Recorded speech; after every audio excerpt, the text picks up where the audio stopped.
ഈ വാർത്താ മണിക്കൂറിലെ പ്രധാന റിപ്പോർട്ടുകളുമായി വാർത്താമഴ ആരംഭിക്കുന്നു. ഞാൻ എസ് വിജയകുമാർ.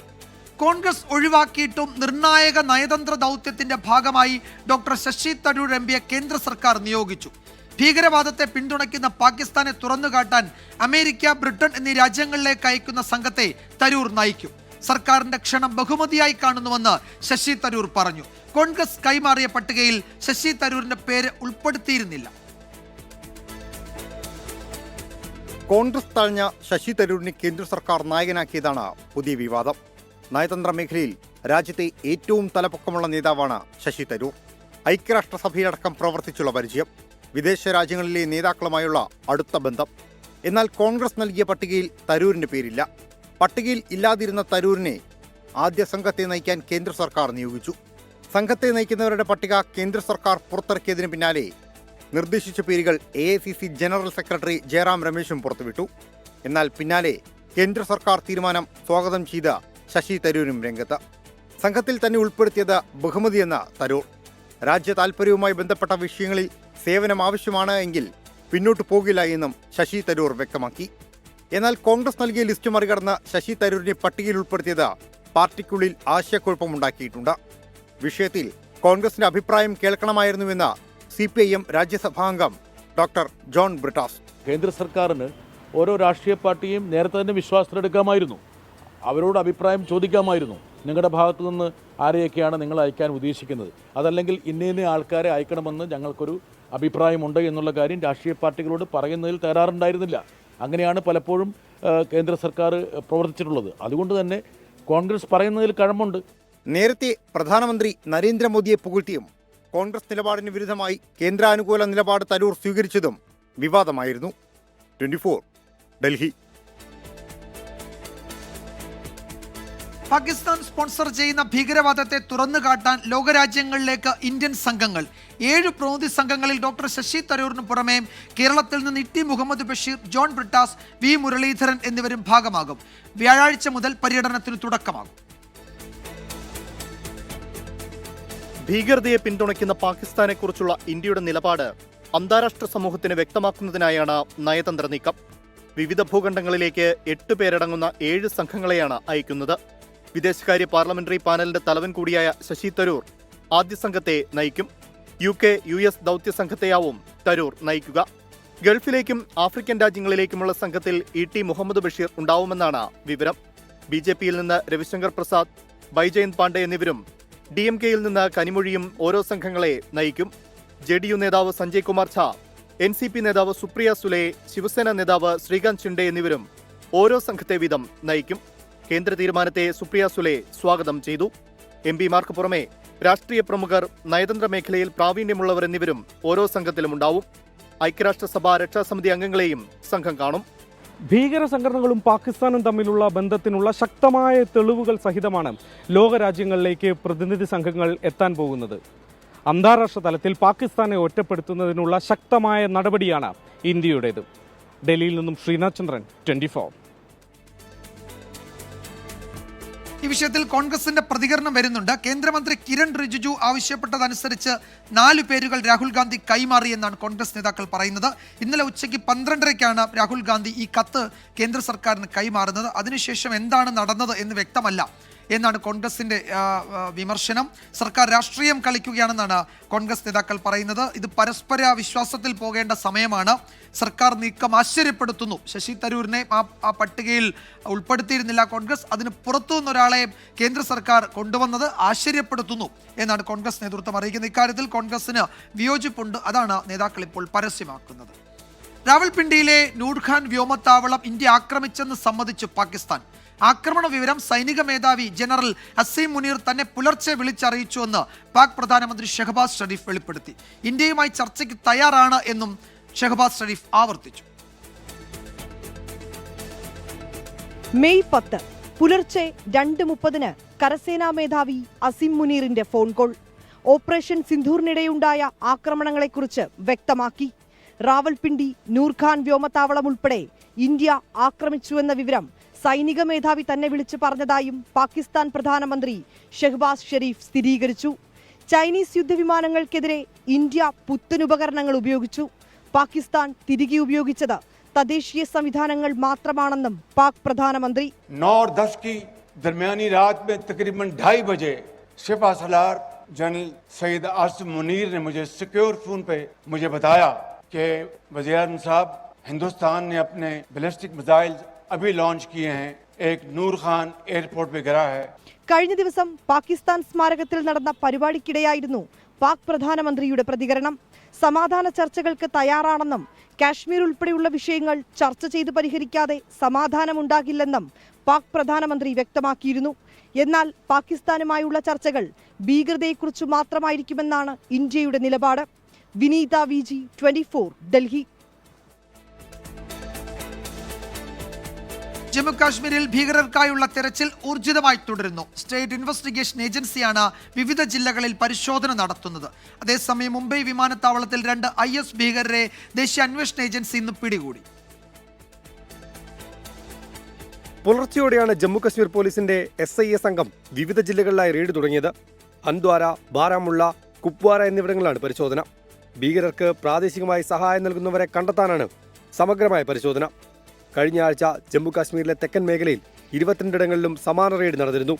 ഇന്തോനേഷ്യയിൽ നിന്നെത്തിയ 2 IS ഭീകരരാണ് മുംബൈ വിമാനത്താവളത്തിൽ ഇന്ന് NIA പിടിയിലായത്. ടെർമിനൽ 2-ൽ വെച്ചാണ് ഇവരെ പിടികൂടിയത്. 2023-ൽ പൂനെയിൽ IS-ന് വേണ്ടി ഭീകരപ്രവർത്തനം നടത്തിയ കേസിലെ മുഖ്യപ്രതികളായ തൽഹ ഖാൻ, ഫയാസ് ഷെയ്ഖ് എന്നിവരാണ് അറസ്റ്റിലായത്.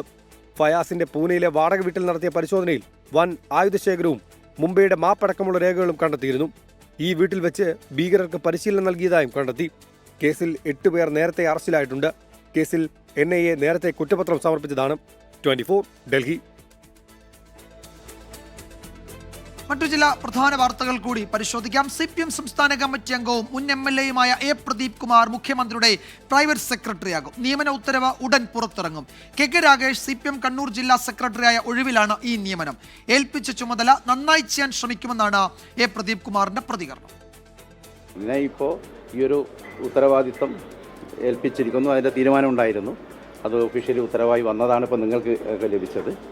അപ്പോൾ ഏൽപ്പിക്കുന്ന ചുമതല നന്നായി ചെയ്യാൻ ശ്രമിക്കുക എന്നുള്ളതാണ് ഞങ്ങളുടെയൊക്കെ രീതി. ഏത് ചുമതല ഏൽപ്പിച്ചാലും അത് നന്നായി ചെയ്യാൻ ശ്രമിക്കും. ഒരു 3ാം തവണ തുടർച്ച എന്നുള്ളത്, ഈ ഗവൺമെൻറ്റിൻ്റെ 3ാം ഊഴം എന്നുള്ളത് സമൂഹം തീർച്ചപ്പെടുത്തിയ കാര്യമാണ്. അത് സുനിശ്ചിതമായിട്ടൊരു കാര്യമാണ്. ആർ ശ്രീജിത്ത് വിശദാംശങ്ങളുമായി ചേരുന്നു തിരുവനന്തപുരത്ത് നിന്ന്. ശ്രീജിത്ത്, പ്രദീപ് കുമാറിന്റെ പേര് നേരത്തെ ഈ പട്ടികയിൽ കേട്ടിരുന്നില്ല. മറ്റു പല പേരുകളും നമ്മൾ കേട്ടിരുന്നു. അതിൽ പ്രദീപ് കുമാർ ഉണ്ടായിരുന്നില്ല എന്ന് തോന്നുന്നു. എങ്ങനെയാണ് A. പ്രദീപ് കുമാറിലേക്ക് എത്തിച്ചേർന്നത്? വിജയകുമാർ സൂചിപ്പിച്ചതുപോലെ തന്നെ മുഖ്യമന്ത്രിയുടെ പ്രൈവറ്റ് സെക്രട്ടറി സ്ഥാനത്തേക്ക് വന്ന ഒഴിവിൽ ഒരു ഘട്ടത്തിലും പുറത്ത് ചർച്ച ചെയ്യപ്പെട്ട പേരുകളിൽ ഒന്നല്ല A. പ്രദീപ് കുമാറിൻ്റേത്. എന്നാൽ A. പ്രദീപ് കുമാറിൻ്റെ ജനകീയമായ ഇടപെടുന്ന ശൈലിയും കൃത്യനിർവഹണത്തിൽ അദ്ദേഹം പുലർത്തുന്ന സൂക്ഷ്മതയും കൃത്യതയും, ഈ കാര്യങ്ങളാണ് അദ്ദേഹത്തെ മുഖ്യമന്ത്രിയുടെ പ്രൈവറ്റ് സെക്രട്ടറി എന്ന നിർണായകമായ തസ്തികയിലേക്ക് തിരഞ്ഞെടുക്കാൻ കാരണം. അത് മുഖ്യമന്ത്രിയുടെ തന്നെ ഒരു തെരഞ്ഞെടുപ്പാണ് എന്നാണ് നമുക്ക് മനസ്സിലാക്കേണ്ടത്. നേരത്തെ പ്രൈവറ്റ് സെക്രട്ടറി സ്ഥാനത്തേക്ക് ഒഴിവ് വന്ന ഘട്ടത്തിലൊക്കെ CPM-ന്റെ സംസ്ഥാന സെക്രട്ടറിയോട് ഇതേപ്പറ്റിയുള്ള ചോദ്യങ്ങൾ ചോദിക്കുമ്പോൾ അദ്ദേഹം പറഞ്ഞത് മുഖ്യമന്ത്രിയുടെ പ്രൈവറ്റ് സെക്രട്ടറി ആരാണെന്ന് നിശ്ചയിക്കാനുള്ള അധികാരം അദ്ദേഹത്തിന് പാർട്ടി നൽകിയിരിക്കുന്നു. അദ്ദേഹം പറ്റിയ ഒരാളെ കണ്ടെത്തുമെന്നാണ് MV ഗോവിന്ദൻ മാസ്റ്റർ മാധ്യമങ്ങളോട് പറഞ്ഞത്. അതുതന്നെയാണ് സംഭവിച്ചത്. പ്രദീപ് കുമാറിനെ മുഖ്യമന്ത്രി തന്നെ തിരഞ്ഞെടുത്തതാണ്. അദ്ദേഹത്തിൻ്റെ രീതി, അദ്ദേഹം MLA എന്ന നിലയിൽ നടത്തിയ ജനകീയമായ ഇടപെടലുകൾ അത് പിന്നീട് സംസ്ഥാനമൊട്ടാകെ മാതൃകയാകുന്ന പദ്ധതികളും പ്രവർത്തനങ്ങളുമായി മാറി. അത്തരത്തിലുള്ള പ്രവർത്തന മികവ് പരിഗണിച്ചാണ് A. പ്രദീപ് കുമാറിനെ സർക്കാരിൻ്റെ അവസാന വർഷം മുഖ്യമന്ത്രി ഓഫീസിന് ഒരു ജനകീയ മുഖം നൽകുക എന്ന ലക്ഷ്യത്തോടു കൂടി ഇപ്പോൾ പ്രൈവറ്റ് സെക്രട്ടറി സ്ഥാനത്ത് അവരോധിക്കുന്നത്. വിജയകുമാർ. യെസ്, ശ്രീജിത്ത് സൂചിപ്പിച്ചതുപോലെ A. പ്രദീപ് കുമാറിന്റെ തെരഞ്ഞെടുപ്പ് അത് ഉറപ്പായും മുഖ്യമന്ത്രിയുടെ തന്നെ തീരുമാനമായിരുന്നു. അത് ഒരു ഉത്തരവ് എന്ന നിലയിൽ ഇപ്പോൾ വന്നിട്ടുണ്ട്. ഏൽപ്പിച്ച ചുമതല നന്നായി ചെയ്യാൻ ശ്രമിക്കും എന്നാണ് പ്രദീപ് കുമാറിന്റെ ആദ്യ പ്രതികരണം. ശ്രീജിത്താണ് വിവരങ്ങൾ നൽകിയത് തിരുവനന്തപുരത്ത് നിന്ന്. മറ്റൊരു പ്രധാന റിപ്പോർട്ട് ഇപ്പോൾ വരുന്നത് മലപ്പുറം കാളികാവിൽ കടുവാ ദൗത്യത്തിൽ നിർണായക പുരോഗതി. പ്രദേശത്ത് സ്ഥാപിച്ച ക്യാമറയിൽ കടുവയുടെ ദൃശ്യം പതിഞ്ഞു. അതേസമയം നിലമ്പൂർ സൗത്ത് DFO ധനിക് ലാലിനെ സ്ഥലം മാറ്റിയത് കാളികാവിലെ ദൗത്യത്തെ ബാധിക്കുമെന്ന് ഡോക്ടർ അരുൺ സക്കറിയ പ്രതികരിച്ചു. പ്രസൻസ് കിട്ടിയിട്ടുണ്ട്, പ്രസൻസ് കിട്ടി, കണ്ടെത്തി. ഇല്ല, അവിടെ കുങ്കിയാനല്ല, നമുക്ക് ഒരു ഒറ്റ ഫോട്ടോയെ വന്നിട്ടുള്ളൂ. നമ്മൾ കൂടുതൽ എക്സ്റ്റൻസീവായിട്ട് നമ്മൾ ആക്കാൻ വേണ്ടി പോവുകയാണ്. അത് ഏരിയ കവർ ചെയ്യാൻ വേണ്ടി പോവാണ്. അപ്പോൾ പാരാമ്പുലേഷൻ സ്റ്റാർട്ട് ചെയ്യണം. അപ്പോൾ രാവിലെ ഒരു പാരാമ്പുലേഷൻ കഴിഞ്ഞു, ഉച്ചയ്ക്ക് രണ്ടാമത്തെ സ്റ്റാർട്ട് ചെയ്യാൻ പോവാണ്. ദെൻ കൂടുതൽ ക്യാമറകളും ക്യാമറ എല്ലാം പൊസിഷൻ മാറ്റി വെക്കണം. ഓക്കെ, ആ വർക്ക് നടക്കുന്നുണ്ട്. വിപിൻ സി വിജയൻ വിവരങ്ങൾ നൽകും മലപ്പുറത്ത് നിന്ന്. വിപിൻ, ഈ കടുവയുടെ ചിത്രങ്ങൾ പതിഞ്ഞിരിക്കുന്നത് ഏതു ഭാഗത്താണ്? അവിടേക്ക് ഇപ്പോൾ ഈ ദൗത്യസംഘത്തിന് എത്താൻ കഴിഞ്ഞിട്ടുണ്ടോ? എത്രത്തോളം നിർണായകമാണ് ഈ പ്രദേശത്തെ പരിശോധന, വിപിൻ? വിജയകുമാർ, ഈ കടുവ ഗഫൂറിനെ കൊലപ്പെടുത്തിയ അതേ സ്ഥലത്ത് നിന്നാണ് ഇപ്പോൾ ക്യാമറയിൽ ഒരു ദൃശ്യം പതിഞ്ഞിരിക്കുന്നത്. ഇന്ന് രാവിലെ ഏകദേശം ആ പ്രദേശത്ത് 50ഓളം ക്യാമറകളാണ് സ്ഥാപിച്ചിരിക്കുന്നത്. ഈ ക്യാമറകൾ ഇന്ന് രാവിലെയാണ് പരിശോധിച്ചത്. അതിലാണ് ഇപ്പോൾ ഒരു കടുവയുടെ ദൃശ്യം പതിഞ്ഞിരിക്കുന്നത്. അത് ഈ ഗഫൂറിനെ ആക്രമിച്ച് കൊലപ്പെടുത്തിയ ആ ഒരു പ്രദേശമുണ്ട്, അവിടെ വെച്ച ക്യാമറയിലാണ് ഒരൊറ്റ ചിത്രമാണ് പതിഞ്ഞിരിക്കുന്നത്. ആ ഒരൊറ്റ ക്യാമറയിൽ ഒരു ചിത്രം മാത്രമാണ് പതിഞ്ഞിരിക്കുന്നത്. ഇപ്പോൾ കൂടുതൽ RRT സംഘങ്ങൾ ആ പ്രദേശം കേന്ദ്രീകരിച്ച് ഇവിടുന്ന് മൂവി അങ്ങോട്ടേക്ക് പോയിട്ടുണ്ട്. അപ്പോൾ ആ പ്രദേശത്ത് അതിന്റെ തൊട്ട് മുകൾ ഭാഗത്തായി കൂടുതൽ ക്യാമറകൾ സ്ഥാപിക്കുക എന്നുള്ളതാണ് ആദ്യത്തെ നടപടി എന്നുള്ളത് ഇപ്പോൾ ഡോക്ടർ അരുൺ സക്കറിയ വിശദീകരിക്കുന്നു. ഒപ്പം തന്നെ ആ പ്രദേശം കൂടുതലായിട്ട് ശ്രദ്ധിക്കുക എന്നുള്ളത് കൂടിയാണ്. ഇതിൽ നിന്ന് ഏറ്റവും മനസ്സിലാക്കേണ്ടത് ആ കടുവ പ്രദേശം വിട്ടു പോയിട്ടില്ല എന്നുള്ളതിന് കൃത്യമായിട്ടുള്ള തെളിവ്, അത് വീണ്ടും അവിടേക്ക് തന്നെ വരുന്നു എന്നുള്ളതിന്റെ കൃത്യമായിട്ടുള്ള തെളിവ് ഇപ്പോൾ വനം വകുപ്പിന് ലഭിച്ചിരിക്കുന്നു എന്നുള്ളതാണ് ഏറ്റവും നിർണായകമായ പുരോഗതി ഈ ദൗത്യവുമായി ഉള്ളത്. ഒപ്പം തന്നെ ഇത് സൈലന്റ് വാലിയിലെ ഉള്ള കടുവയാണ്, നമ്മുടെ ഡാറ്റാബേസിലുള്ള കടുവയാണ് എന്നുള്ളത് മനസ്സിലായിരിക്കുന്നു. ഇതൊരു പെൺകടുവയാണ് എന്നുള്ളതുമാണ് ഇപ്പോൾ വനംവകുപ്പ് തന്നെ സ്ഥിരീകരിക്കുന്നത്. അപ്പോൾ ഇനി അതിനെ പിടികൂടുന്നതിനുള്ള കൂടുതൽ ദൗത്യം ആരംഭിക്കുകയാണ്. അപ്പോൾ അതേ സ്ഥലം കേന്ദ്രീകരിച്ചായിരിക്കും ഇനിയുള്ള നടപടികൾ എന്നും പറയുന്നു. മറ്റൊന്നുള്ളത്, ഇതിനൊക്കെ ചുമതല വഹിച്ചിരുന്ന ഈ കാളികാവിലെ കടുവ ദൗത്യത്തിന് ചുമതല വഹിച്ചിരുന്ന DFO G ധനിക്ലാലിനെ ഇപ്പോൾ സ്ഥലം മാറ്റിയിരിക്കുന്നു എന്നുള്ളതാണ്. സ്ഥലം മാറ്റിയിരിക്കുന്നത് തിരുവനന്തപുരത്തെ ഹെഡ്ക്വാർട്ടേഴ്സിലേക്കാണ്. ആ സ്ഥലം മാറ്റം ഈ കടുവ ദൗത്യത്തെ സാരമായി തന്നെ ബാധിക്കും എന്നുള്ളത് ഡോക്ടർ അരുൺ സക്കറിയ ഇപ്പോൾ തുറന്നടിച്ചിരിക്കുന്നു എന്നുള്ളതാണ്. കാരണം ഇതിനെ ലീഡ് ചെയ്യുന്ന, ഇതിന് നേതൃത്വം നൽകുന്ന ആളെയാണ് പെട്ടെന്ന് സ്ഥലം മാറ്റിയിരിക്കുന്നത്. അത് സ്വാഭാവികമായും ഈ ഒരു ദൗത്യത്തെ ബാധിക്കും എന്നുള്ളത് അദ്ദേഹം പറയുന്നു. അതിനുള്ള കാരണം എന്താണെന്ന് അറിയില്ല. അതൊക്കെ സർക്കാരിന്റെ ഏറ്റവും പ്രധാനപ്പെട്ട കാര്യം അതാണല്ലോ. ഇപ്പോൾ ഈ ധനിക്ലാലിനെ പെട്ടെന്ന് ഈ തിടുക്കത്തിൽ ആ പദവിയിൽ നിന്ന് മാറ്റാനിടയായ സാഹചര്യം എന്താണ്? അവിടെ ഒരു നിർണായക ദൗത്യം നടക്കുന്നു, നാട്ടുകാർക്ക് ആശങ്കയുണ്ട് ഈ നരഭോജി കടുവ അവിടെ ഉണ്ടോ എന്നത്. ഇപ്പോഴത് അവിടെ തന്നെ ഉണ്ട് എന്ന് കണ്ടെത്തുകയും ചെയ്തു. അതിനിടയിൽ ഈ ഓപ്പറേഷനാകെ നയിക്കുന്ന DFOയെ മാറ്റുന്നു. എന്താണ് ഇതിന് കാരണമായി വനം വകുപ്പ് പറയുന്നത്? ഈ ഉത്തരവിൽ ഇതുമായി ബന്ധപ്പെട്ട് പറയുന്നത് മൂവാറ്റുപുഴ വിജിലൻസ് കോടതിയിലെ ഒരു കേസുമായി ബന്ധപ്പെട്ടതാണ്. ആ കേസുമായി ബന്ധപ്പെട്ടിട്ടുള്ള വിചാരണ നടപടികൾ നടക്കുന്നു എന്നുള്ള സാങ്കേതികമായ കാരണങ്ങൾ മാത്രമാണ് ഈ ഉത്തരവിൽ പറയുന്നത്, മറ്റൊന്നും തന്നെ പറയുന്നില്ല. പക്ഷേ ഈ സ്വാഭാവികമായും ഇന്ന് 3ാമത്തെ ദിവസമാണ് ഈ കടുവ ദൗത്യം നടക്കുന്നത്.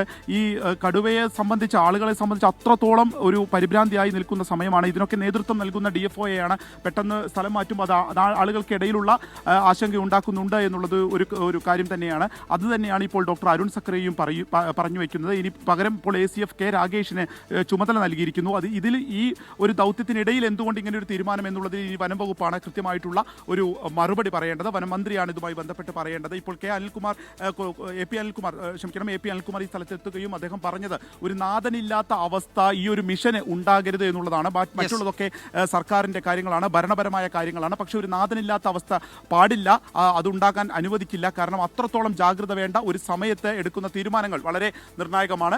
അതിനിടയിലാണ് അപ്പോൾ ഇങ്ങനൊരു തീരുമാനം. എന്തായാലും കാളികാവിലെ കടുവാ ദൗത്യവുമായി ബന്ധപ്പെട്ട് ഒരു നിർണായക ചലനം, ഒരു പുരോഗതി ഉണ്ടായിരിക്കുന്നു. ഒരു ചിത്രം ഇപ്പോൾ ഒരു ക്യാമറയിൽ പതിഞ്ഞിരിക്കുന്നു. ആ സ്ഥലം കേന്ദ്രീകരിച്ച് കൂടുതൽ RRT സംഘങ്ങൾ ആ പ്രദേശത്തേക്ക് മൂവ് ചെയ്ത് പോയി കഴിഞ്ഞിരിക്കുന്നു. വിജയകുമാർ. കടുവയെ ഒരു പ്രത്യേക സ്ഥലത്ത് ഉണ്ട്, അതിൻ്റെ സാന്നിധ്യമുണ്ട് എന്ന് സ്ഥിരീകരിച്ചു. അവിടേക്ക് ദൗത്യസംഘം പോവുകയാണ്. അപ്പോഴാണ് ഈ ദൗത്യസംഘത്തെ ആകെ നയിക്കുന്ന, അല്ലെങ്കിൽ അതിന് നേതൃത്വം നൽകുന്ന DFO ധനിക്ലാലിനെ സ്ഥലം മാറ്റിയത്. ഇത് ഈ ദൗത്യത്തെ ബാധിക്കുമെന്ന് തുറന്നു പറയുകയാണ് ഡോക്ടർ അരുൺ സക്കറിയ. വിപിൻ സി വിജയനാണ് വിവരങ്ങൾ നൽകിയത്. മറ്റൊരു പ്രധാന റിപ്പോർട്ടിലേക്ക്. ഫുട്ബോൾ ഇതിഹാസം ലിയോണൽ മെസ്സിയും അർജന്റീന ടീമും കേരളത്തിലെത്താത്തതിന് കാരണം സ്പോൺസറായ റിപ്പോർട്ടർ ചാനൽ പണം നൽകാത്തതാണെന്ന് കായിക മന്ത്രി V അബ്ദുറഹ്മാൻ. അർജന്റീനയുമായി കരാർ ഒപ്പിട്ടത് സർക്കാരല്ല, സ്പോൺസറാണെന്നാണ് മന്ത്രി പറഞ്ഞത്. കരാർ ലംഘനം ചൂണ്ടിക്കാട്ടി റിപ്പോർട്ടർ ബ്രോഡ്കാസ്റ്റിംഗ് കമ്പനിക്കെതിരെ അർജന്റീന ഫുട്ബോൾ അസോസിയേഷനും സർക്കാരും നിയമ നടപടി സ്വീകരിച്ചേക്കും. കേരളത്തിലെ ഫുട്ബോൾ പ്രേമികൾ ആവേശത്തോടെ കാത്തിരുന്ന മെസ്സിപ്പടയുടെ വരവിലെ അനിശ്ചിതത്വത്തിന് കാരണം സ്പോൺസറായ റിപ്പോർട്ടർ TVയും ഉടമകളും ഉറപ്പ് ലംഘിച്ചു. കരാറിന് മുൻപ് 3 തവണ ഉടമകളോട് ഉറപ്പ് തേടിയപ്പോൾ പണം പ്രശ്നമല്ലെന്ന മറുപടിയാണ് ഉടമകൾ ആവർത്തിച്ചത്. എന്നാൽ ജനുവരിയിൽ പണം നൽകാമെന്ന ഉറപ്പ് ലംഘിച്ചു. പൂർണ്ണ ഉത്തരവാദിത്തം സ്പോൺസർമാരായ റിപ്പോർട്ടർ TVക്കെന്ന് കായിക മന്ത്രി V അബ്ദുറഹ്മാൻ. സർക്കാരിന്റെ പണം കൊണ്ടല്ല, അത്തരം ടീമുകൾ കൊണ്ടുവരാൻ കഴിയുക. ഇതിൻ്റെ ഭാഗമായി നമ്മൾ സ്പോൺസർമാരെ ക്ഷണിച്ചു. അതിൽ റിപ്പോർട്ടർ ബ്രോഡ്കാസ്റ്റിംഗ് കോർപ്പറേഷനാണ് അവർ ഇതിന് തയ്യാറായത്, സ്പോൺസർഷിപ്പിന്. ഇതിൻ്റെ ഭാഗമായി അർജന്റീനയുമായി കരാർ ഒപ്പിട്ടുള്ളത് റിപ്പോർട്ടർ ചാനലാണ്. സർക്കാരിനും സ്പോൺസർക്കുമെതിരെ നിയമ നടപടി സ്വീകരിക്കാനാണ് അർജന്റീന ഫുട്ബോൾ അസോസിയേഷന്റെ ആലോചന. കരാർ ലംഘനം ചൂണ്ടിക്കാട്ടിയാണ് നീക്കം. വിഷയത്തിൽ മറുപടി പറയേണ്ടത് മന്ത്രിയാണെന്ന ആരോപണവുമായി കോൺഗ്രസും രംഗത്തെത്തി. പാലക്കാട് ഉപതെരഞ്ഞെടുപ്പ് നടക്കുന്ന സമയത്താണ് മന്ത്രിമാരടക്കമുള്ള ആളുകൾ ഈ കാര്യം പറഞ്ഞ് ജനങ്ങൾക്കിടയിൽ ഒരു പ്രത്യേകമായിട്ടുള്ള പ്രതീതിയൊക്കെ ജനിപ്പിക്കാൻ വേണ്ടി പരിശ്രമിച്ചത്. കേരളത്തെ പറഞ്ഞു പറ്റിച്ചതിന് വകുപ്പ് മന്ത്രി ശ്രീ അബ്ദുറഹിമാനും LDF സർക്കാരും ജനങ്ങളോട് മാപ്പ് പറയേണ്ടതായിട്ടുണ്ട് എന്നുള്ള കാര്യത്തിൽ യാതൊരു സംശയമില്ല. സ്പോൺസർമാരായ റിപ്പോർട്ടർ ടിവിയോട് കായിക വകുപ്പും വിശദീകരണം തേടും. 300 കോടിയിലധികം രൂപയായിരുന്നു സർക്കാർ കണക്കാക്കിയ ചെലവ്. ഇത് ഒറ്റയ്ക്ക് വഹിക്കാമെന്ന വാഗ്ദാനവുമായി റിപ്പോർട്ടർ ടിവിയാണ് സർക്കാരിനെ സമീപിച്ചത്. 24 തിരുവനന്തപുരം. മെസ്സി പന്ത് തട്ടുന്നത് നേരിൽ കാണാൻ കാത്തിരിക്കുകയായിരുന്നു കേരളത്തിലെ ഫുട്ബോൾ ആരാധകർ. മെസ്സി ഉടൻ കേരളത്തിലേക്കില്ല എന്ന വാർത്ത ആരാധകരെ നിരാശയിലാക്കി. മെസ്സിയും അർജന്റീന ടീമും കേരളത്തിലെത്തുമെന്ന കായിക മന്ത്രിയുടെ പ്രഖ്യാപനം ആവേശത്തോടെയാണ് ഫുട്ബോൾ ആരാധകർ കേട്ടത്.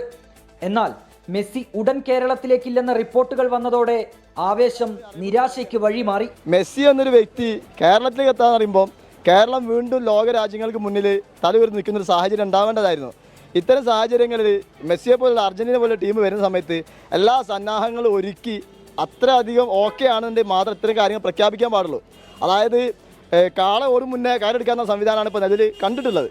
മതിയായ മുന്നൊരുക്കമില്ലാതെ പ്രഖ്യാപനം നടത്തരുതായിരുന്നുവെന്നാണ് ആരാധകരുടെ വാദം. സ്പോൺസർ ആദ്യം കണ്ടെത്തിയിട്ട് പ്രഖ്യാപിക്കാൻ പാടുള്ളൂ, അല്ലാതെ വെറുതെ മുൻകൂട്ടി പറയേണ്ട ആവശ്യമില്ല. ഇത് നല്ലത് നമ്മൾ വേറെ ഏതോ രാജ്യത്തും ടീമിനെ കൊടുത്ത സ്പോൺസറുള്ള ആൾക്കാരുണ്ടാവില്ല, അവർ കൂട്ടിയിട്ട് ഇത് നടത്തണം. മെസ്സിയും സംഘവും ഒക്ടോബറിൽ കേരളത്തിലെത്തുമെന്നായിരുന്നു മന്ത്രിയുടെ ഉറപ്പ്. ഉടനില്ലെങ്കിലും മെസ്സി കേരളത്തിലെത്തി പന്ത് തട്ടുമെന്ന പ്രതീക്ഷ കൈവിടാതെ കാത്തിരിക്കുകയാണ് ആരാധകർ. 24 കോഴിക്കോട്. ED രജിസ്റ്റർ ചെയ്ത കേസ് ഒതുക്കാൻ 2 കോടി രൂപ കൈക്കൂലി ആവശ്യപ്പെട്ട സംഭവത്തിൽ ED ഉദ്യോഗസ്ഥൻ തന്നെ ഒന്നാം പ്രതി. ED അസിസ്റ്റന്റ് ഡയറക്ടർ ശേഖർ കുമാറിനെ ഒന്നാം പ്രതിയാക്കിയാണ് വിജിലൻസിന്റെ റിപ്പോർട്ട്. 3-ാം പ്രതി മുകേഷ് മുരളിയും ED ഉദ്യോഗസ്ഥനും തമ്മിലുള്ള ഇടപാടുകളുടെ വിശദാംശങ്ങളും വിജിലൻസിന് ലഭിച്ചു. കൊല്ലം സ്വദേശിയായ കശുവണ്ടി വ്യവസായിയുടെ പരാതിയിലാണ് നടപടി. 24 എക്സ്ക്ലൂസീവ്. സംസ്ഥാനത്ത് തന്നെ ആദ്യമായാണ് ഉന്നത ED ഉദ്യോഗസ്ഥനെ പ്രതി ചേർത്ത വിജിലൻസ് കേസെടുക്കുന്നത്. ED രജിസ്റ്റർ ചെയ്ത കേസ് ഒതുക്കി തീർക്കാൻ വേണ്ടി 2 കോടി ആവശ്യപ്പെട്ടുവെന്നാണ് കൊല്ലം സ്വദേശിയായ വ്യവസായിയുടെ പരാതി.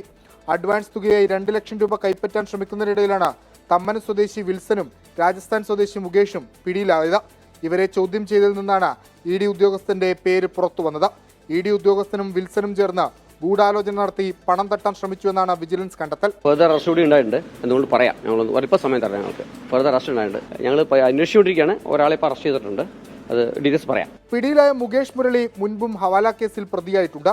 മുകേഷ് മുരളിയും കൊച്ചി എൻഫോഴ്സ്മെന്റ് ഡയറക്ടറേറ്റ് ഓഫീസിലെ ഉദ്യോഗസ്ഥരും തമ്മിൽ നിരവധി അനധികൃത ഇടപാടുകൾ നടന്നിട്ടുണ്ടെന്നും വിജിലൻസ് റിമാൻഡ് റിപ്പോർട്ടിൽ പറയുന്നു. പണം തട്ടാൻ ഇടനിലക്കാർക്ക് ED കേസിന്റെ വിശദാംശങ്ങൾ കൈമാറുന്നത് ED assistant director Shekhar Kumar എന്നാണ് വിജിലൻസിന്റെ പ്രാഥമിക നിഗമനം.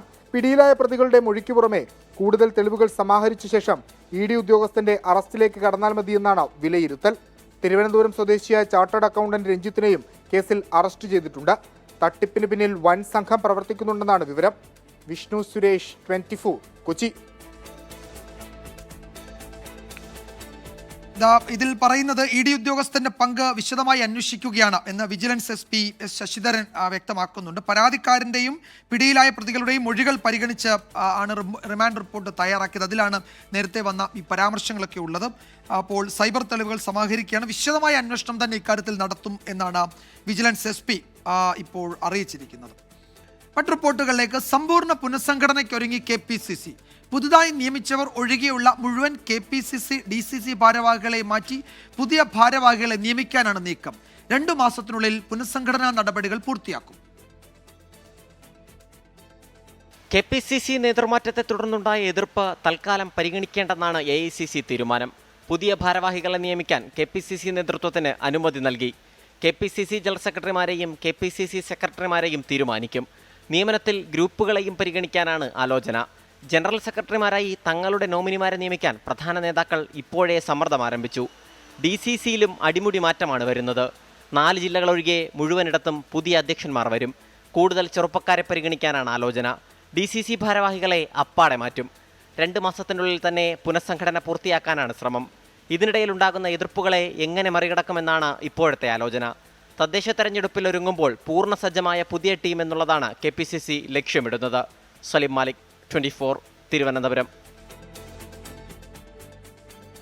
തിരുവനന്തപുരം വഞ്ചിയൂരിൽ യുവ അഭിഭാഷക ശ്യാമിലിയെ ക്രൂരമായി മർദ്ദിച്ച കേസിൽ പ്രതി അഡ്വക്കേറ്റ് ബെയ്ലിൻ ദാസിന്റെ ജാമ്യാപേക്ഷയിൽ വിധിയുടൻ. കോടതി മാറ്റത്തെ തുടർന്ന് ഇന്നും ജാമ്യാപേക്ഷയിൽ വിശദമായ വാദം കേട്ടു. സ്ത്രീത്വത്തെ അപമാനിച്ചു എന്ന വകുപ്പ് നിലനിൽക്കില്ല എന്നാണ് പ്രതിഭാഗത്തിന്റെ വാദം. എന്നാൽ ജാമ്യം നൽകിയാൽ സ്വന്തം ഓഫീസിലെ സാക്ഷികളെ സ്വാധീനിക്കുമെന്ന് പ്രോസിക്യൂഷനും വ്യക്തമാക്കി. ഷഫീദ് റാവുത്തർ വിശദാംശങ്ങളുമായി ചേരുന്നു തിരുവനന്തപുരത്തുനിന്ന്. ഷഫീദ്, ജാമ്യാപേക്ഷയിൽ വിധി വരാനിരിക്കുന്നു.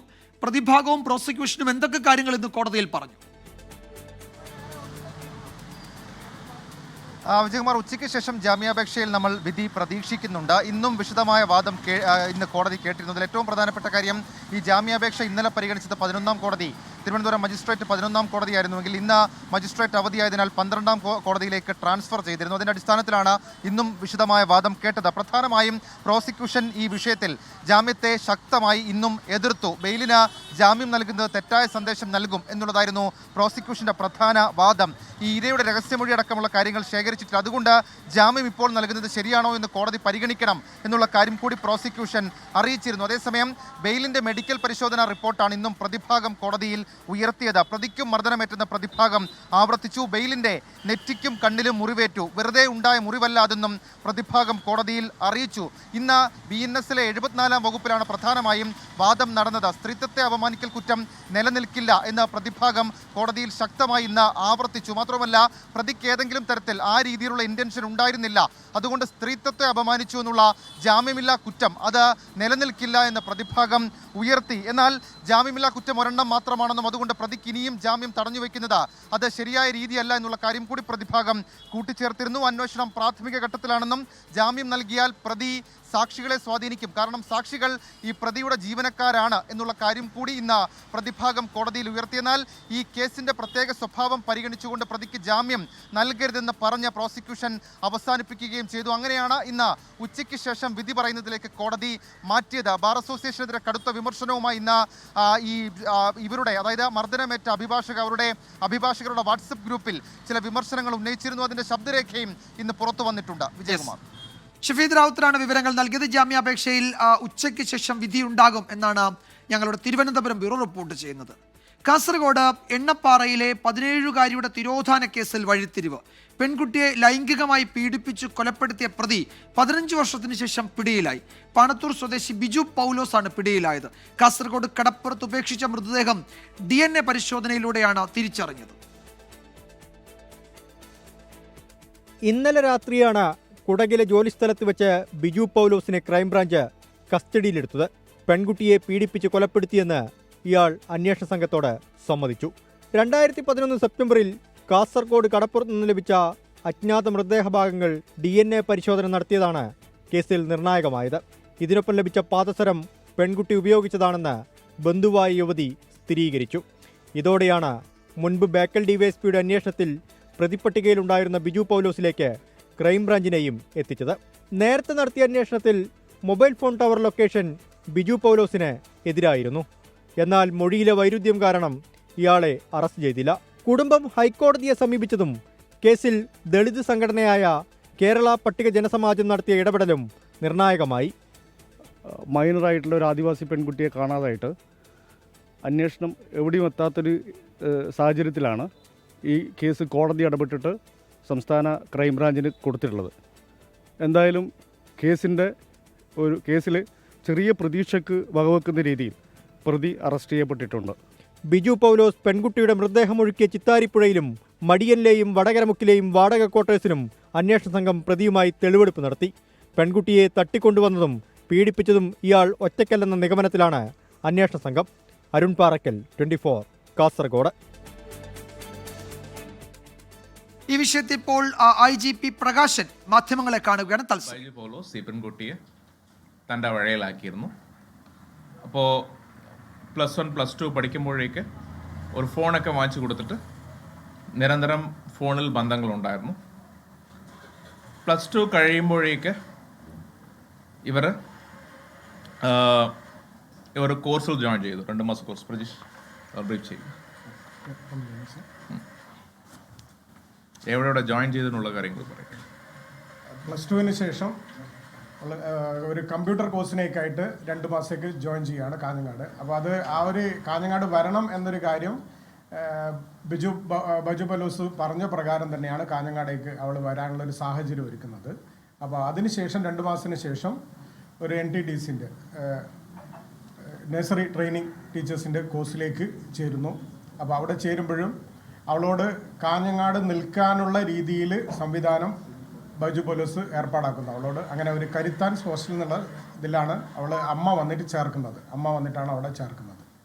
അതിനുശേഷം പിന്നെ കുറച്ച് കാലം 1-2 മാസം ആയപ്പോഴേക്കും ബൈജു അവൻ്റെ ആവശ്യങ്ങൾക്കുള്ള രീതിയിലേക്ക് കാര്യങ്ങൾ നീക്കാൻ തുടങ്ങി.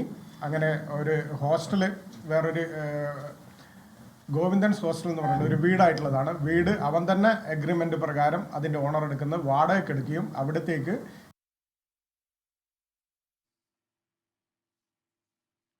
കാസർഗോഡ് 17-കാരിയുടെ തിരോധാന കേസുമായി ബന്ധപ്പെട്ട വിവരങ്ങളാണ്, ആ കേസിന്റെ അന്വേഷണ വിശദാംശങ്ങളാണ് നോർത്ത് സോൺ IG P പ്രകാശനും മറ്റ് അന്വേഷണ ഉദ്യോഗസ്ഥരും വിശദീകരിക്കുന്നത്.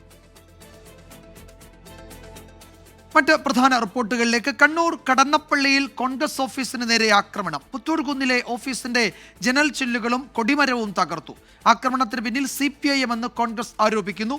അരുൺ പൂപ്പറമ്പ വിശദാംശങ്ങളുമായി കണ്ണൂരിൽ നിന്ന് ചേരുന്നു. അരുൺ, ഇന്നലെയും ഇന്നുമായി 2 ദിവസങ്ങളായി അവിടെ നടക്കുന്ന സംഘർഷങ്ങൾ, ആക്രമണങ്ങളൊക്കെ അത് വേറൊരു രൂപത്തിലേക്ക് മാറുന്നുണ്ടോ എന്ന ആശങ്ക പോലീസ് തന്നെ കഴിഞ്ഞ ദിവസം പ്രകടിപ്പിച്ചിരുന്നു. എന്താണ് ഇന്ന് സംഭവിച്ചത്? ഇതിൽ CPMന്റെ മറുപടി വന്നിട്ടുണ്ടോ?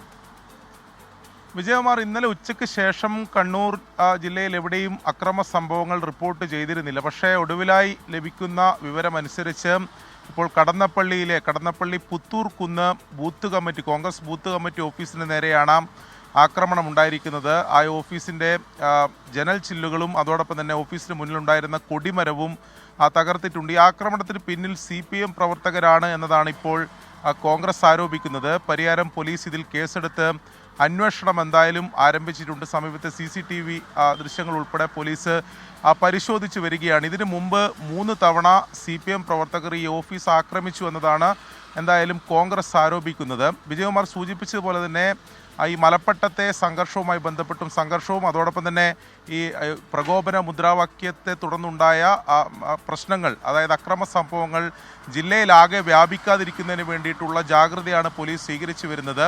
ആ കർശന നടപടികളിലേക്ക് പോകും എന്നതാണ് പോലീസ് ഉദ്യോഗസ്ഥർ, സിറ്റി പോലീസ് കമ്മീഷണർ തന്നെ വ്യക്തമാക്കുന്നത്. എന്തായാലും അത്തരം സംഭവങ്ങൾ ആവർത്തിക്കാതിരിക്കുന്നതിന് വേണ്ടിയിട്ടുള്ള എല്ലാ ഇടങ്ങളിലും, അതായത് പ്രശ്ന സാധ്യതാ മേഖലകളൊക്കെ പോലീസിൻ്റെ ശക്തമായ നിരീക്ഷണമുണ്ട്, കാവലുണ്ട്. മലപ്പട്ടത്ത് പ്രത്യേകിച്ചും പോലീസിൻ്റെ ശക്തമായ സുരക്ഷാ സംവിധാനങ്ങളുണ്ട്. ഇപ്പോൾ നമുക്ക് ലഭിക്കുന്ന വിവരമനുസരിച്ച് ഇന്നും നാളെയുമായൊക്കെ നിശ്ചയിച്ചിരുന്ന പ്രതിഷേധ പരിപാടികളും പൊതുയോഗങ്ങളൊക്കെ CPM കോൺഗ്രസ് നേതൃത്വങ്ങൾ അത് മാറ്റിവെക്കാൻ നിർദ്ദേശം നൽകിയിട്ടുണ്ട്, അണികൾക്ക് നിർദ്ദേശം നൽകിയിട്ടുണ്ട്.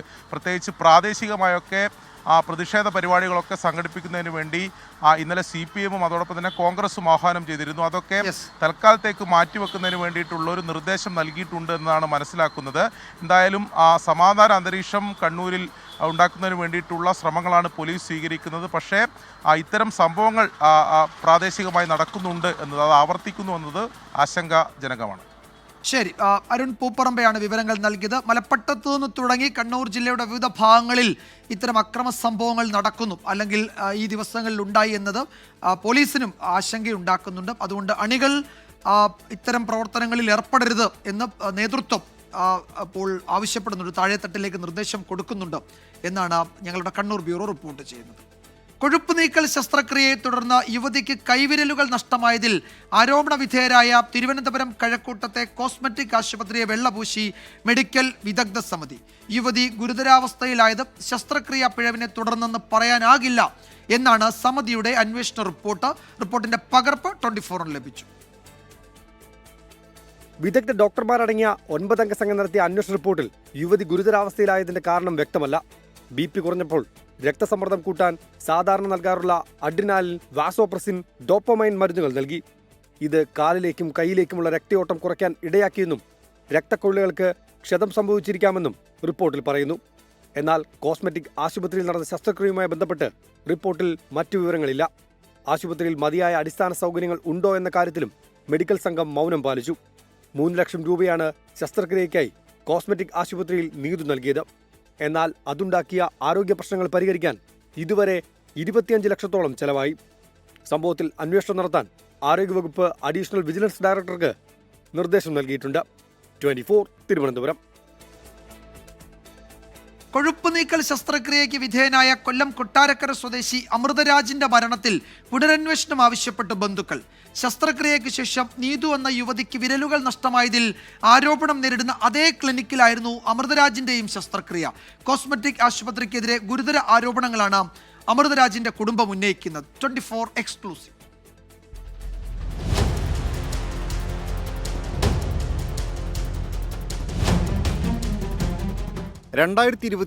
ജൂൺ 11 തിരുവനന്തപുരം പേട്ടയിൽ പ്രവർത്തിച്ചിരുന്ന കോസ്മെറ്റിക് ക്ലിനിക്കിൽ അമൃതരാജ് കൊഴുപ്പ് നീക്കൽ ശസ്ത്രക്രിയയ്ക്ക് വിധേയനായത്. തിരികെ വീട്ടിലെത്തിയ അമൃതരാജിന് ശാരീരിക അസ്വസ്ഥതകൾ രൂക്ഷമായി. ഡോക്ടറെ വിളിച്ച് വിവരം പറഞ്ഞപ്പോൾ നീതുവിന് ലഭിച്ച അതേ മറുപടി. പുള്ളിക്കാരൻ പറയുന്നത് ഇത് സർജറിയുടെ ഭാഗമായിട്ടുള്ള പെയിനാണ്.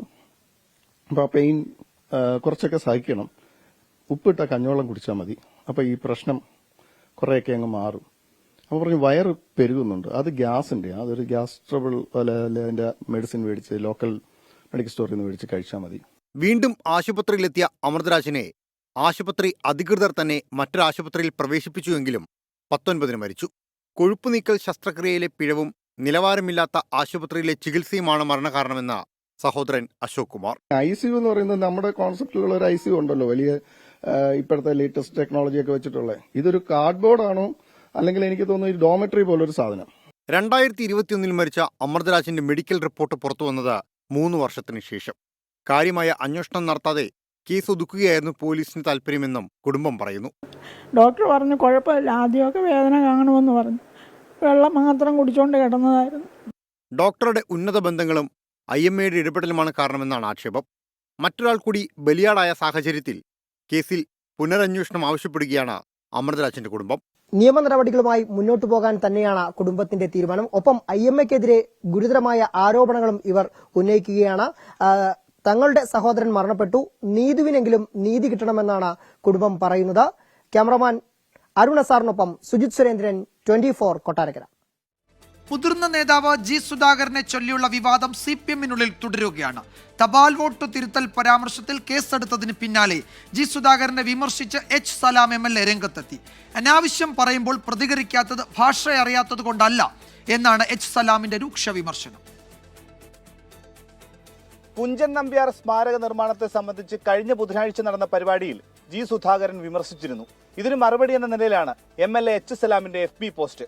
കണ്ടാലറിവാൻ സമർത്ഥനല്ലെങ്കിൽ നീ കൊണ്ടാലറിയുമതിനില്ല സംശയം എന്ന തലക്കെട്ടോടെയാണ് പോസ്റ്റ്.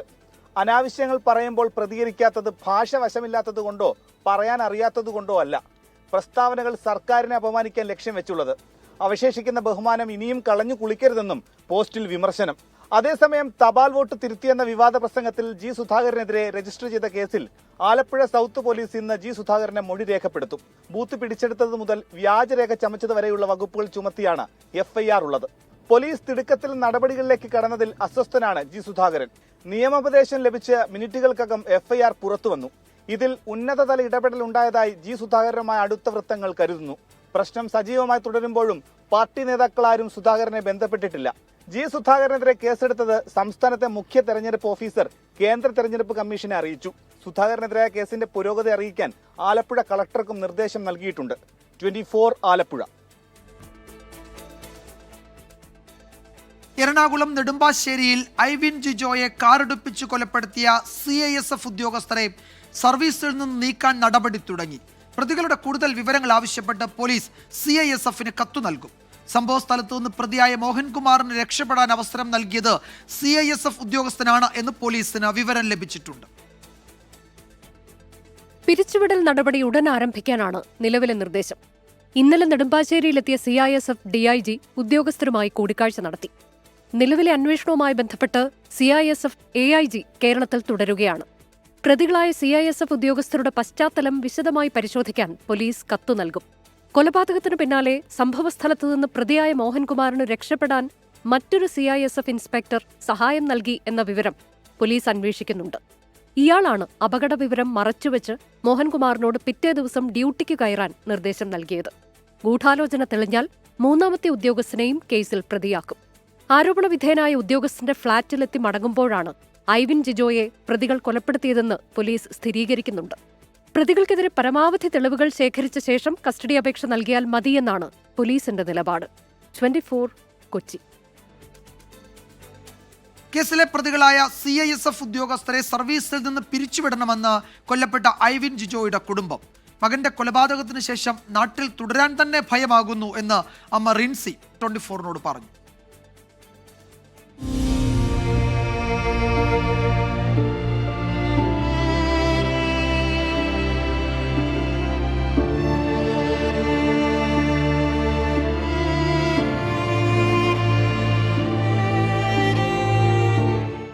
എറണാകുളം നെടുമ്പാശ്ശേരിയിൽ നടന്ന ഐവിൻ ജിജോയുടെ കൊലപാതകം കേരള മനസാക്ഷിയെ ഒന്നാകെ നടുക്കിയ ക്രൂര സംഭവമാണ്.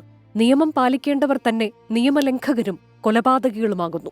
25 വയസ്സ് മാത്രം പ്രായമുണ്ടായിരുന്ന തങ്ങളുടെ മകൻ ഇനിയില്ലെന്നാലോചിക്കാൻ പോലും ഈ അമ്മയ്ക്കും അച്ഛനും കഴിയുന്നില്ല. ആരെങ്കിലും ഒന്ന് ഒച്ചയെടുത്ത് കഴിഞ്ഞ് കഴിഞ്ഞാൽ പാവം മാറി നിൽക്കണ കൊച്ച. ആ കൊച്ചിനെയാണ് ഇതുകൊണ്ട് ഒരു ദുസ്വഭാവം എൻ്റെ കൊച്ചിൻ്റെ ഭാഗത്തുനിന്നില്ല. അതും എനിക്ക് പറയാവുന്ന ഒരു കാര്യം. അത്രയും നല്ലൊരു കൊച്ചിനെയാണ് ഇങ്ങനെ ഇവർ വകവരുത്തിയത്. കേസിൽ അറസ്റ്റിലായ CISF SI Vinay Kumar Das, constable Mohankumar എന്നിവർ 14 ദിവസത്തേക്ക് റിമാൻഡിലാണ്. നിലവിൽ സസ്പെൻഷനിലായ ഇവരെ എത്രയും വേഗം ജോലിയിൽ നിന്ന് പിരിച്ചുവിടണമെന്നാണ് കുടുംബത്തിന്റെ ആവശ്യം. ഇത്രയും ക്രൂരമായ ഇങ്ങനെയുള്ള നടപടികൾ ചെയ്തവർക്കെതിരെ കൃത്യമായും അന്വേഷണം നടത്തി ശക്തമായ നടപടി സ്വീകരിക്കണം. നടപടി സ്വീകരിക്കണം എന്ന് പറഞ്ഞാൽ അവരെ ജോലിയിൽ നിന്ന് പിരിച്ചുവിടണം. എന്നാലേ ഇനി വരുന്ന അല്ലെങ്കിൽ അവരെ പോലെ ഇനിയും ചെയ്യാൻ ആരെങ്കിലും ആഗ്രഹിക്കുന്നുണ്ടെങ്കിൽ അവർക്കൊരു താക്കീതാകത്തുള്ളൂ. തങ്ങൾക്ക് വന്ന ദുർവിധി ഇനി മറ്റാരുടെ ജീവിതത്തിലും ആവർത്തിക്കരുത് എന്ന പ്രാർത്ഥന മാത്രമാണ് കുടുംബത്തിന് ഇപ്പോഴുള്ളത്. 24 കൊച്ചി. കോടതികൾ വിവരാവകാശ നിയമത്തിന് പുറത്തല്ലെന്ന് വിവരാവകാശ കമ്മീഷന്റെ പ്രധാനപ്പെട്ട ഉത്തരവ്. പ്രധാന കോടതികൾ നടപടിക്രമങ്ങൾ പോലും തത്സമയം നൽകുമ്പോൾ കീഴ്കോടതികൾ വിവരങ്ങൾ നിഷേധിക്കുന്നത് കുറ്റകരമെന്ന ഉത്തരവിൽ പറയുന്നു. തൃശൂർ മുൻസിഫ് കോടതിയിലെ വിവരാധികാരിക്കെതിരെ ലഭിച്ച പരാതി തീർപ്പാക്കിയാണ് വിവരാവകാശ കമ്മീഷൻ അബ്ദുൽ ഹക്കീമിന്റെ ഈ ഉത്തരവ്. റൂൾ 12 പ്രകാരം കോടതിയിലെ എല്ലാ വിവരങ്ങളും നിഷേധിക്കാനാവില്ലെന്നാണ് വിവരാവകാശ ഉത്തരവ്. സംസ്ഥാനത്തെ ചില കോടതി ജീവനക്കാർ വിവരാവകാശ അപേക്ഷകൾ നിഷേധിക്കുന്നു. പ്രധാന കോടതികൾ നടപടികൾ തത്സമയം നൽകുന്നു. എന്നാൽ കീഴ്ക്കോടതികൾ അപേക്ഷിക്കുന്ന വിവരങ്ങൾ പോലും നിഷേധിക്കുകയാണ്. ഇത് കുറ്റകരവും ശിക്ഷാർഹവുമെന്നാണ് വിവരാവകാശ കമ്മീഷണർ അബ്ദുൽ ഹക്കീം ഉത്തരവിൽ വ്യക്തമാക്കുന്നത്. ജുഡീഷ്യൽ ഓഫീസർമാരുടെ പരിഗണനയിലിരിക്കുന്ന കാര്യങ്ങൾ മാത്രമേ വിവരാവകാശ നിയമപ്രകാരം ലഭിക്കാതെയുള്ളൂ. ബാക്കി എല്ലാ വിവരങ്ങളും പൗരന് ലഭിക്കാൻ അവകാശമുണ്ടെന്ന് ഉത്തരവിൽ പറയുന്നു. തൃശൂർ ചാലക്കുടി മുൻസിഫ് കോടതിയിലെ വിവരാധികാരിക്കെതിരെ ലഭിച്ച പരാതി തീർപ്പാക്കിയാണ് കമ്മീഷന്റെ ഉത്തരവ്. മലപ്പുറം ചേലപ്ര സ്വദേശി ജോസഫ് ജേക്കബാണ് പരാതിക്കാരൻ. വിവരാധികാരിയായ അജിത് കുമാറിനോട് ലേലസന്നദ്ധ വക്കാലത്ത് പകർപ്പ് എന്നിവയുടെ അനുബന്ധ രേഖകളും കോപ്പികളുമാണ് ജോസഫ് ആവശ്യപ്പെട്ടത്. എന്നാൽ ചട്ടം 12 പ്രകാരം അപേക്ഷ സ്വീകരിക്കേണ്ട എന്നായിരുന്നു വരണാധികാരിയുടെ നിലപാട്. ഇയാൾക്കെതിരെ ശിക്ഷാ നടപടി സ്വീകരിക്കാൻ തീരുമാനിച്ച കമ്മീഷൻ വിശദീകരണം കേൾക്കാൻ 28-ന് കമ്മീഷൻ ആസ്ഥാനത്ത് ഹാജരാകാനും നിർദ്ദേശിച്ചിട്ടുണ്ട്. 24 തിരുവനന്തപുരം. അടുത്ത 5 ദിവസം സംസ്ഥാനത്ത് ശക്തമായ മഴ എന്ന കാലാവസ്ഥാ കേന്ദ്രത്തിന്റെ മുന്നറിയിപ്പ് വരുന്നു. നാളെ മലപ്പുറം, കോഴിക്കോട്, വയനാട്, കണ്ണൂർ, കാസർഗോഡ് ജില്ലകളിൽ യെല്ലോ അലേർട്ടുണ്ട്. ചൊവ്വാഴ്ച 4 ജില്ലകളിൽ ഓറഞ്ച് അലേർട്ട് പ്രഖ്യാപിച്ചു. മേഘന മുരളി വിവരങ്ങൾ നൽകും തിരുവനന്തപുരത്ത് നിന്ന്. മേഘന, എന്താണ് കാലാവസ്ഥാ നിരീക്ഷണ കേന്ദ്രം അറിയിക്കുന്നത്? സംസ്ഥാനത്ത് കാലവർഷത്തിന് മുന്നോടിയായി മഴ കുറെ കൂടി ശക്തമാകും എന്നാണോ? വിജയകുമാർ, അങ്ങനെ തന്നെയാണ്. മെയ് 27-നകം തന്നെ കേരളത്തിൽ കാലവർഷം എത്തുമെന്നുള്ളതാണ് കേന്ദ്ര കാലാവസ്ഥാ വകുപ്പിന്റെ മെയ് 13-നുള്ള പ്രവചനമായി വരുന്നത്.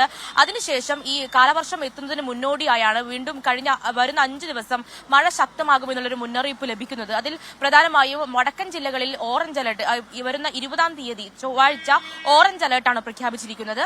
അതിൽ കോഴിക്കോട്, വയനാട്, കണ്ണൂർ, കാസർഗോഡ് ജില്ലകളിലാണ് 20-ാം തീയതി ചൊവ്വാഴ്ച ഓറഞ്ച് അലർട്ട് പ്രഖ്യാപിച്ചിരിക്കുന്നത്. അതുപോലെ തന്നെ നാളെ മലപ്പുറം, കോഴിക്കോട്, വയനാട്, കണ്ണൂർ, കാസർഗോഡ് ജില്ലകളിൽ യെല്ലോ മുന്നറിയിപ്പ് കൂടി നൽകുന്നുണ്ട്. അതായത് കേന്ദ്ര കാലാവസ്ഥാ വകുപ്പ് പറയുന്നത് അടുത്ത് വരുന്ന 5 ദിവസം അതിശക്തമായ മഴയ്ക്ക് സാധ്യതയുണ്ട് എന്നുള്ളതാണ്. അത് നാളെ ഒറ്റപ്പെട്ട ശക്തമായ മഴയ്ക്ക് സാധ്യതയുണ്ട് പല ജില്ലകളിലും. അതുപോലെ തന്നെ 20-ാം തീയതി മുതൽ ഓറഞ്ച് അലർട്ട് പല ജില്ലകളിലും, പ്രത്യേകിച്ച് വടക്കൻ ജില്ലകളിലാണ് ഓറഞ്ച് അലർട്ട് പ്രഖ്യാപിച്ചിരിക്കുന്നത്. അതുകൊണ്ട് തന്നെ ഈ മെയ് 27-നകം തന്നെ ഇപ്പോൾ ആൻഡമാൻ നിക്കോബാർ ദ്വീപുകളിലടക്കം കാലവർഷം എത്തിക്കഴിഞ്ഞു. അതിനുശേഷം മെയ് 27-നകം തന്നെ 23-ന് ശേഷം ഏത് സമയവും ഏത് ദിവസവും കാലവർഷം കേരളത്തിലേക്ക് എത്തുമെന്നുള്ളതാണ് കേന്ദ്ര കാലാവസ്ഥാ വകുപ്പിന്റെ പ്രവചനമായി വരുന്നത്. അതിന് മുന്നോടിയായാണ് വരുന്ന 5 ദിവസവും കേരളത്തിൽ മഴ ശക്തമാകുമെന്നുള്ളൊരു മുന്നറിയിപ്പ് നൽകുന്നത്. അതുപോലെ തന്നെ കള്ളക്കടൽ പ്രതിഭാസം, ഉയർന്ന തിരമാലകൾക്കുള്ള സാധ്യത, അതുകൊണ്ട് തന്നെ മത്സ്യത്തൊഴിലാളികളും കടലിൽ പോകുന്നവർ അടക്കം ജാഗ്രത പാലിക്കണമെന്ന നിർദ്ദേശം കൂടി കേന്ദ്ര കാലാവസ്ഥാ വകുപ്പ് നൽകുന്നുണ്ട്. എന്തായാലും വരുന്ന ദിവസം മഴ പ്രതീക്ഷിക്കുകയാണ് കേരളത്തിൽ. വിജയകുമാർ. അടുത്ത 5 ദിവസം സംസ്ഥാനത്ത് ശക്തമായ മഴ എന്നാണ് കേന്ദ്ര കാലാവസ്ഥാ വകുപ്പ് അറിയിക്കുന്നത്. ചൊവ്വാഴ്ച 4 ജില്ലകളിൽ ഓറഞ്ച് അലർട്ടും പ്രഖ്യാപിച്ചിട്ടുണ്ട്. മേഘന മുരളിയാണ് വിവരങ്ങൾ നൽകിയത് തിരുവനന്തപുരത്ത് നിന്ന്. ചാലക്കുടിയിലെ തെരുവുനായ ശല്യത്തിൽ പ്രതിഷേധവുമായി LDF പ്രവർത്തകർ നഗരസഭാ ചെയർമാന്റെ ചേംബറിലേക്ക് തള്ളിക്കയറി പ്രവർത്തകർ പ്രതിഷേധിച്ചു. ആദ്യം ആ ദൃശ്യങ്ങളിലേക്ക്.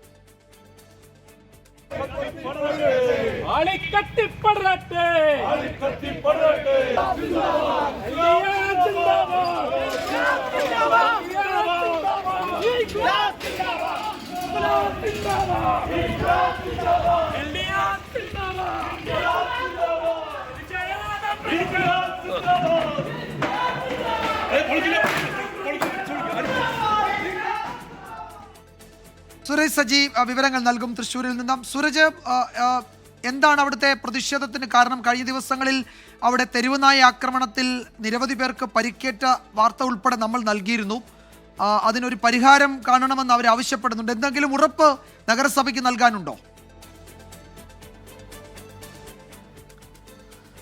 വിജയകുമാർ, ഇന്നലെ മാത്രം കൂടപ്പുഴയിൽ ഇറങ്ങിയ തെരുവുനായ 12 പേരെയാണ് ആക്രമിച്ചത്. അതിലൊരു വീട്ടമ്മയുടെ കൈ പൂർണ്ണമായും ഈ നായയുടെ വായ്ക്കകത്ത് കുടുങ്ങിപ്പോയി. പിന്നീട് അവരുടെ മകനെത്തി നായയുടെ വായ 2 കൈ ഉപയോഗിച്ച് തുറന്നതിന് ശേഷമാണ് ഈ വീട്ടമ്മയുടെ കൈ പോലും പുറത്തെടുത്തത്. അത്രയ്ക്ക് മാത്രം ദുരിതമായിരുന്നു ഇന്നലത്തെ ഈ ഒരു നാട്ടിലെ ജനതയാകെ അനുഭവിക്കേണ്ടി വന്നത്. ഈ പശ്ചാത്തലത്തിലാണ് ഇന്ന് LDF നഗരസഭയിലേക്ക് അടക്കം ശക്തമായ പ്രതിഷേധം അറിയിച്ചുകൊണ്ട് ഈ മാർച്ച് നടത്തുന്നത്. പക്ഷേ ഈ മാർച്ച് അക്രമാസക്തമാകുന്ന ഒരു സാഹചര്യമായിരുന്നു ഉണ്ടായിരുന്നത്. ഈ ചേംബറിന് മുന്നിലെത്തിയ LDF പ്രവർത്തകർ അവിടെ ഉണ്ടായിരുന്ന ചെടിച്ചട്ടി അടക്കം തകർക്കുകയും ചെയ്തു. പോലീസ് ഈ പ്രതിഷേധം തടയുന്നതിന് വേണ്ടി അവിടെ നിലയുറപ്പിച്ചിരുന്നെങ്കിലും ഈ പോലീസിനെ മറികടന്നുകൊണ്ട് ഇവർ ഈ കോമ്പൗണ്ടിനകത്തേക്ക് എത്തുകയായിരുന്നു. ഇത് പ്രധാനമായും പ്രതിപക്ഷം ചൂണ്ടിക്കാണിക്കുന്ന ഇപ്രകാരമാണ്. അതായത് 2 ആഴ്ചക്കിടെ 20 പേർക്കാണ് ഈ തെരുവുനായയുടെ കടിയേറ്റത്. കഴിഞ്ഞ 2 ആഴ്ച മുമ്പ് 6 പേർക്ക് കടിയേറ്റതിനെ തുടർന്ന് ഈ പരിശോധനകൾ നടക്കുന്നതിനിടയിൽ അന്ന് ഈ തെരുവുനായ ചത്തിരുന്നു. പിന്നീട് ഈ തെരുവുനായെ പരിശോധിച്ചതിൽ ഈ തെരുവുനായ്ക്ക് പേവിഷബാധയുണ്ട് എന്ന് അടക്കം കണ്ടെത്തിയിരുന്നു. ഇന്നലെ രാവിലെ ഈ വാർഡ് കൗൺസിലർ അടക്കം ഇത്തരത്തിൽ ഈ തെരുവുനായ ആക്രമിക്കുന്നു എന്ന് പറഞ്ഞ് പരാതിപ്പെട്ടിട്ടും ഒരു ഇടപെടൽ നഗരസഭയുടെ ഭാഗത്തൊന്നും ഉണ്ടായില്ല. അതാണ് ഇത്രയും പേർക്ക് ഈ കടിയേൽക്കുന്ന അടക്കമുണ്ടായ കാര്യങ്ങളിലേക്ക് നയിച്ചത്. അതാണ് LDFനെ സംബന്ധിച്ച് വലിയ പ്രതിഷേധങ്ങളിലേക്ക് പോയത്. എന്തായാലും നഗരസഭ പറയുന്നത് ഈ തെരുവുനായെ നിയന്ത്രിക്കുന്നതിന് വേണ്ടിയുള്ള നടപടികൾ ഉണ്ടാകും, ദ്രുതഗതിയിൽ അത്തരം പ്രവർത്തനങ്ങളുമായി മുന്നോട്ട് പോകും എന്നുള്ളതാണ് നഗരസഭ ഇത് സംബന്ധിച്ച് അറിയിക്കുന്ന വിജയകുമാർ. സുരേഷ് സജിയാണ് വിവരങ്ങൾ നൽകിയത് തൃശ്ശൂരിൽ നിന്ന്. ഇന്ത്യയും പാകിസ്ഥാനും തമ്മിൽ ആണവ യുദ്ധത്തിലേക്ക് അടുത്തിരുന്നു എന്ന് American president Donald Trump Fox ന്യൂസിന് നൽകിയ അഭിമുഖത്തിലാണ് ട്രംപിന്റെ ഈ പ്രതികരണം. ഇരു രാജ്യങ്ങളും തമ്മിൽ വലിയ വിദ്വേഷത്തിലേക്ക് നീങ്ങുകയായിരുന്നു. അടുത്ത ഘട്ടത്തിൽ ആണവായുധം പ്രയോഗിക്കുന്ന തലത്തിലേക്ക് പിരിമുറുക്കം വർദ്ധിച്ചു എന്നാണ് ട്രംപിന്റെ വെളിപ്പെടുത്തൽ. അടുത്തത് എൻ എന്ന വാക്കായിരിക്കും. എൻ എന്ന വാക്ക് എന്താണെന്ന് താങ്കൾക്കറിയില്ലേ എന്ന് ട്രംപ് അവതാരകനോട് ചോദിച്ചു. ന്യൂക്ലിയർ എന്നായിരുന്നു അവതാരകന്റെ മറുപടി.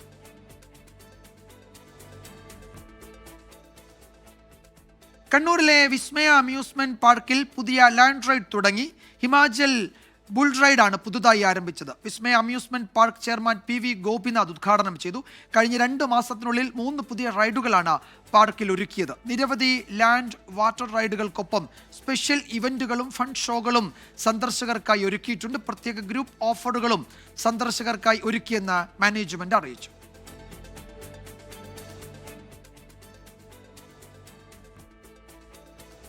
നോക്കാം സ്വർണ്ണവില. ഇന്നത്തെ സ്വർണ്ണനിരക്ക് സമർപ്പിക്കുന്നത് സ്പർശ ഗോൾഡ് ആൻഡ് ഡയമണ്ട്സ്. ഫിജിറ്റലാകൂ ഇനി സ്പർശയോടൊപ്പം.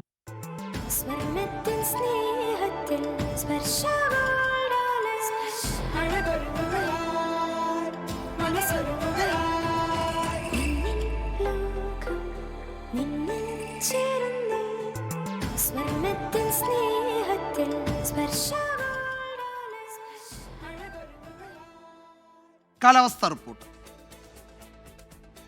ഇപ്പോഴത്തെ കാലാവസ്ഥ സമർപ്പിക്കുന്നത് Berger paints 100 years of trust.